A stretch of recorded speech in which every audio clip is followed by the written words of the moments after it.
di sebuah gunung, tinggallah seseorang pemuda yang bernama Den Nune bersama seekor burung miliknya yang bernama burung manuk berik.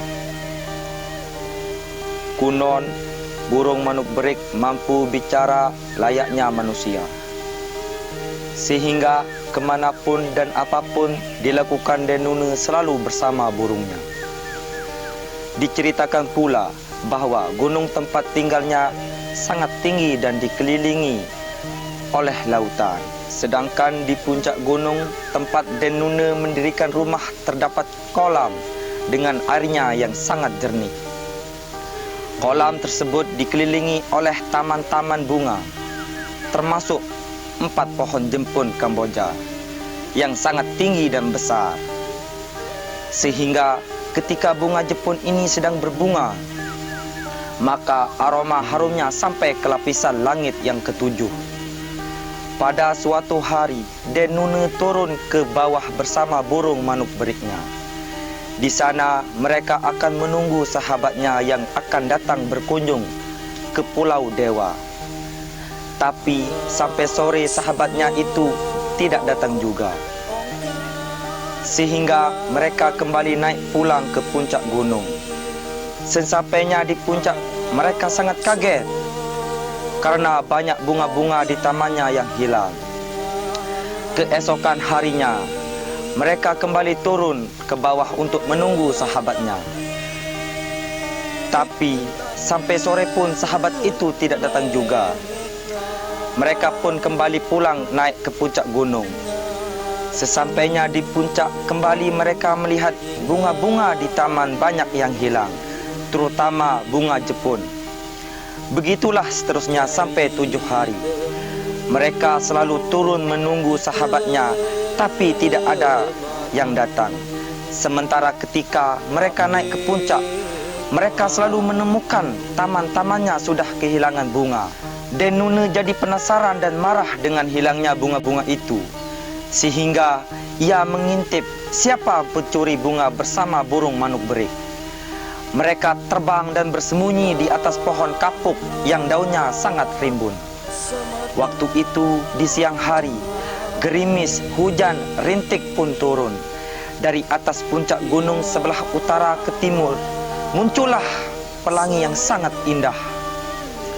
Dan dari balik pelangi itulah tiba-tiba pula muncul 7 bidadari menuju kolam untuk mandi dan makan beraneka bunga di taman.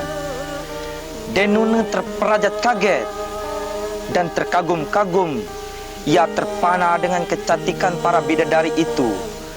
Den Nune pun berhasrat mengawini salah satu dari bidadari tersebut. Tiba-tiba saja Den Nune berteriak mengatakan, "Itu!" Sehingga mereka pun berhamburan berlari dan terbang melalui pelangi. Tapi satu di antara mereka mampu ditangkap oleh Den Nune dan burungnya. Keesokan harinya, Den Nune dan bidadari akhirnya melangsungkan pernikahan. Tentunya dengan syarat ketika bidadari rindu kepada saudara-saudara, maka ia harus diizinkan pulang ke negeri awang-awang kayangan. Setelah pernikahan itu, kehidupan mereka begitu damai. Suka duka mereka lalui bersama. Makanan apapun yang Den Nune inginkan pasti akan tersedia berkat kesaktian istri bidadarinya. Mereka memiliki klekuh, tempat penyimpanan beras yang terbuat dari tanah, yang isinya tidak bisa habis walaupun setiap hari diambil untuk dimasak. 2 tahun kemudian, setelah mereka dianugerahi seorang putra, bidadari meminta izin untuk menjenguk saudara-saudara di awang-awang atau kayangan.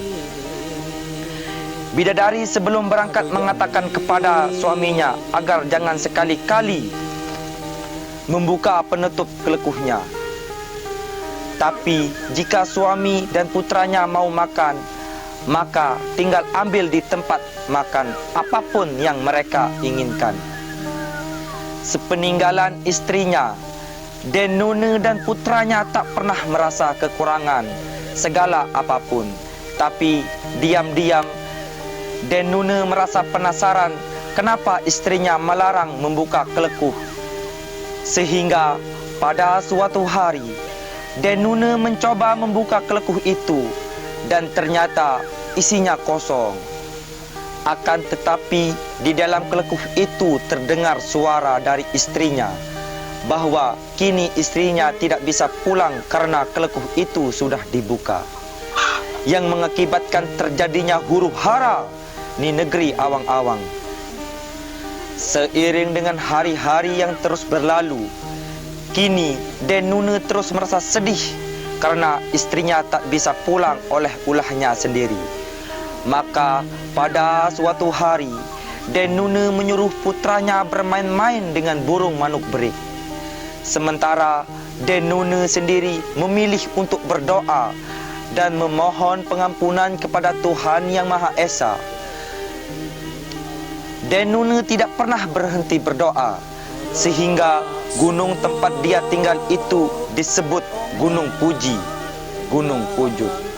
Sementara itu, putra dan burung manuk beriknya setiap hari selalu bermain bersama sambil mengais tanah gunung, yang pada akhirnya lama-kelamaan tanah yang dikais oleh burung tersebut mampu menimbun lautan yang ada di bawah gunung sehingga menjadi sebuah nusa pulau. Pulau inilah yang selanjutnya disebut dengan Pulau Lombok. Sedangkan putra dari Den Nune inilah cikal bakal dari datu-datu yang ada di Pulau Lombok.